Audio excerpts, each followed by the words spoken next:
Are you ready to finally break free from overwhelm, procrastination, and burnout? If you're ready to focus on what truly matters and create momentum to reach and exceed your goals in business and in life, then this podcast is for you. Welcome to the Efficiency Advantage, the podcast where clarity meets action and purpose that fuels your progress. So here's world-class productivity expert and your host, Coach Juli.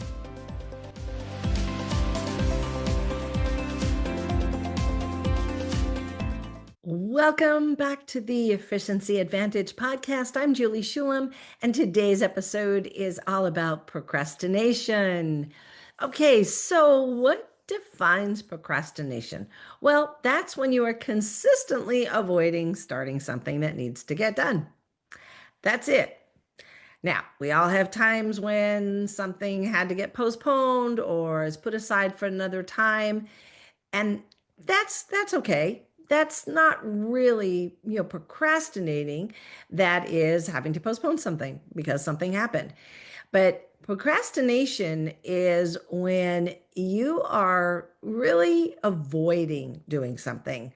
And often it's kind of described as mental paralysis, which is the inability to get yourself to move forward on something.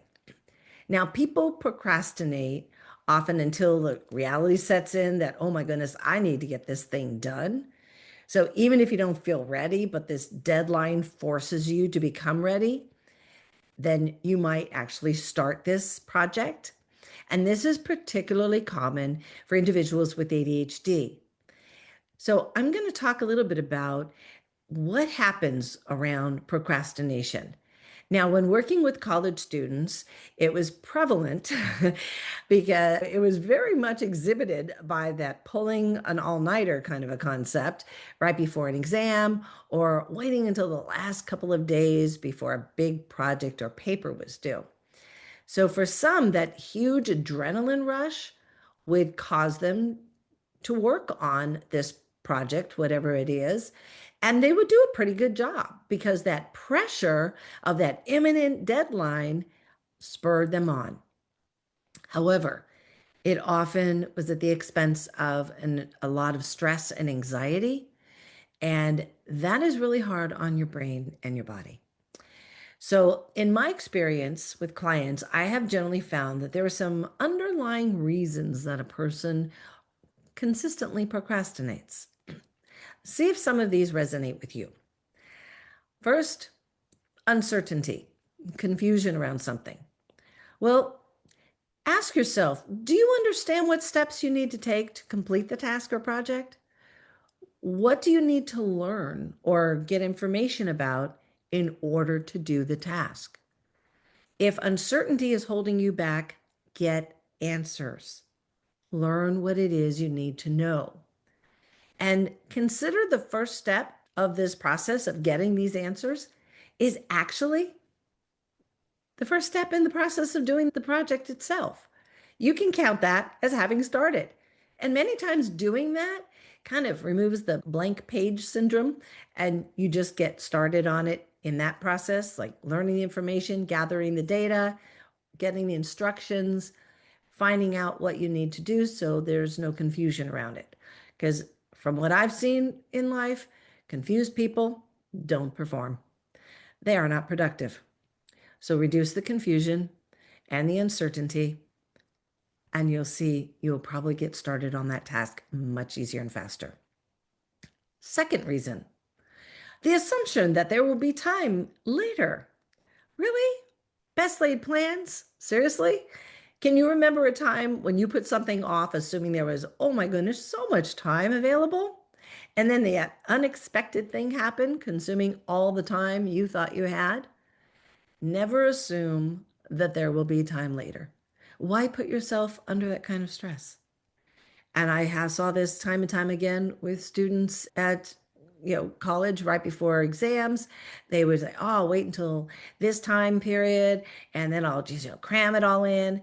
I had a student get so sick, literally got the flu, had 103 fever before exams. She never even had a chance to study for because she kept putting it off. despite my helping her schedule it and to get it done. She learned. She never did that again. Another reason that people procrastinate is they just don't like the task they have to do. Okay, fair enough. But what benefit can you come up with to make it more enjoyable or at least tolerable? Granted, not everything that we have to do is going to be amusement park fun. But even if it's drudgery, we can find some value in it. This is an attitude thing. Granted, it's something you have to be able to get over. So when you think about it, does the idea of just being finished with it, getting it over with, entice you to maybe want to start? Think about that.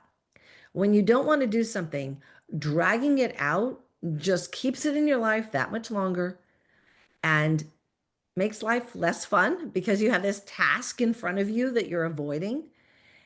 And when you get it done, it's this huge weight lifted off your mind and it's out of your life. You don't have to think about it anymore. But continuously ruminating on it, there's no joy there. And that's not going to make the task any easier. So shift your focus and see how you can push past this. Now, another reason, sometimes the task is just boring. Maybe it's a repetitive task and it just doesn't have any joy for you at all. And that's perfectly logical. There are many things that are boring, we don't want to do. But if you gamify it, that can be more exciting, right? What if you played a beat the clock game with yourself? Test yourself. Say, okay, let's see, can I get this done in 20 minutes? And set a timer and see if you can beat the clock. You can even do that kind of a competitive thing with a colleague or a workmate. If you find a way to make it a little bit more exciting, a little more fun, then that boring task won't be quite so boring. Now, that doesn't mean you do a less than good job. You have to do a good job and do it more quickly, or at least try to make it so that it's not dragging on. Don't draw it out, in other words. Make it so that you get it done more quickly. Again, same with the thought before. If you dislike it, boring is just about as bad. Get it done. Get it done. It's over with. Move on. Now, the last area that I have found that people get stuck with in terms of procrastination is perfectionism. I actually consider perfectionism and procrastinating evil cousins because they tend to go together. And this is often indicated by a fear of failure. So, this is a mindset. And if you are somebody who feels that I can't do this because I'm afraid I'm not going to do it good enough, it's not going to be perfect, so I'm just not going to do it at all. If that's your mindset, let me help you with this because I'm a recovered perfectionist and I had that mindset. It had to be done perfectly. Okay, there really isn't any perfect in almost every situation. Good enough is wonderful. It's a great place to be because if you strive to do every single thing perfectly, you're not going to get things done. I have a mantra that I share with clients all the time. It is better to be finished at a B level than to never be done at an A level. If you think about it like that, how much more productive could you be? Think about it. You're not going to necessarily be able to do anything or everything perfectly. But what does good enough look like?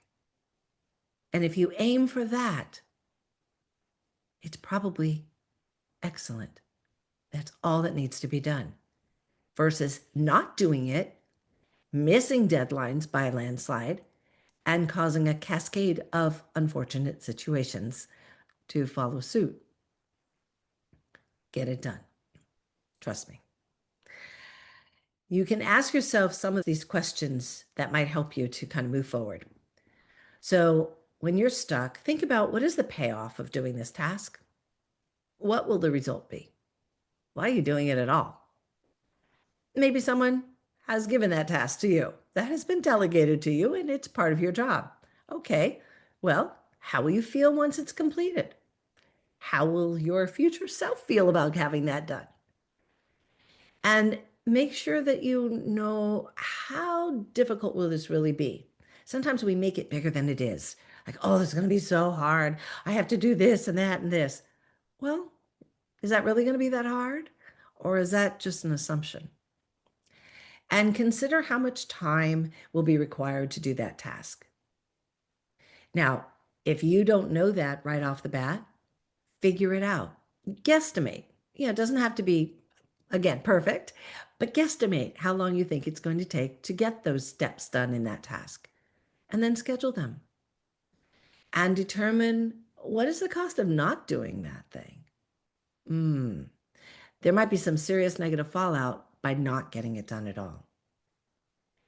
Now, one of the things I've always said, and you've heard this on other podcasts, when you've got a list of things to do or a big task and it's got multiple steps, break it down, break it down, break it down. Okay. Break it down so that it is into the simplest, smallest steps, because those you can tackle.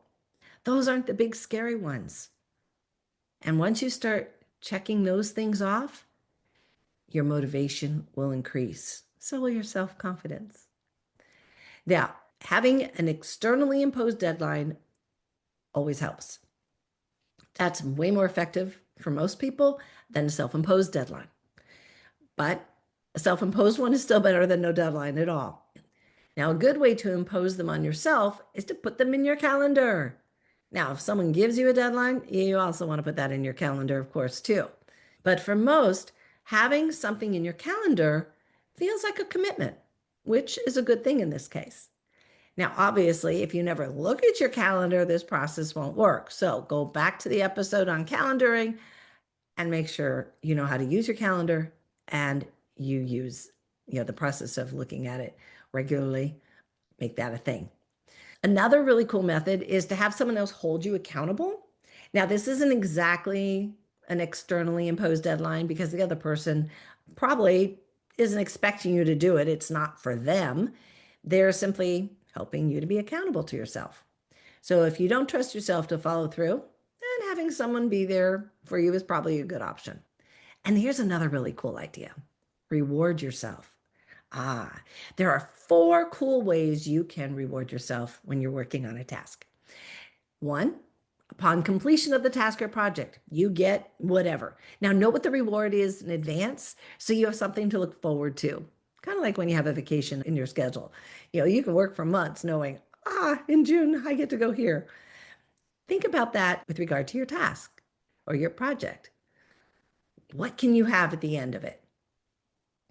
Another one, if the project or task is kind of big and long, then how about reward yourself at the intervals of when you finish a step in the process and you get the reward then? That's another one. Now, you can also do it after a specific amount of time has been applied toward the task. So let's say, if I work for an hour on this, I'm going to get this reward. Awesome. And then the last one, which is one I use often, is during a task. So when I exercise, which I'm not a huge fan of, but I do it every day anyway, I get to listen to my favorite audiobook or podcast or listen to comedy or something. So I get to do something that I love to do while I'm exercising. I get 2 things done at once, the best multitasking ever. But the nice thing is I get to do that only when I exercise. So I kind of put these rules around it for myself. And you know what? It works. So there's a couple of other things that can also spur us on to pushing past procrastination. And that is what I term as productive procrastination. So that is essentially when you're doing all those other tasks on your list and kind of avoiding the big one that you really should get done, but you got all this other stuff done and that feels pretty good. Now, this works well in some regard because you end up getting things done that you kind of need to do anyway. And the success of finishing things will actually inspire you to start that other one, the one that you've been procrastinating on. So once you have gotten some other things done, you will tend to be inspired and motivated to start on the other one that you've been putting off. But don't wait until the last hour of the day. Kind of take stock on how much time you've got left and give yourself a fighting chance of getting a good chunk of it done in the time that's left in the day. And then this is something that I do, and I call it anti-procrastination.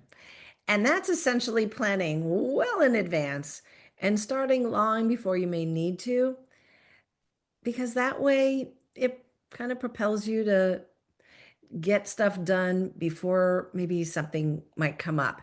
And by doing it early, you end up getting so much accomplished and feel so good about being ahead that you then feel like you've got this really wonderful free time ahead of you.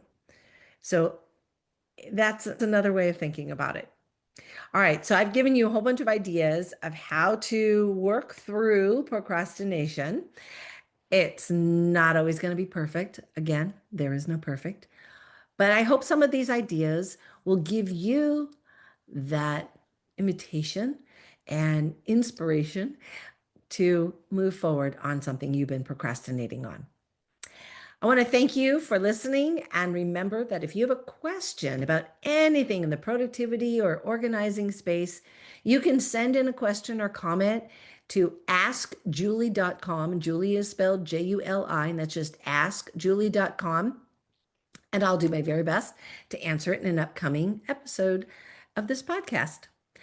Thank you so much. Have a productive day. And if you're getting some helpful information from this podcast, please subscribe so that you will know when the next episode is ready to listen to, and share it with others. You never know who needs to hear this material, and that the time that you share it may just be the day that they need to hear it. So again, have a productive day, and thanks for listening. So that's it for today's episode of The Efficiency Advantage. Head on over to Apple Podcasts, iTunes, or wherever you listen and subscribe to the show.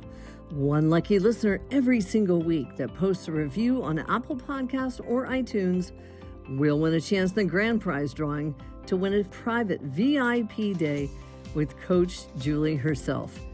Be sure to head on over to theefficiencyadvantage.com and pick up a free copy of Coach Juli's gift, and join us on the next episode.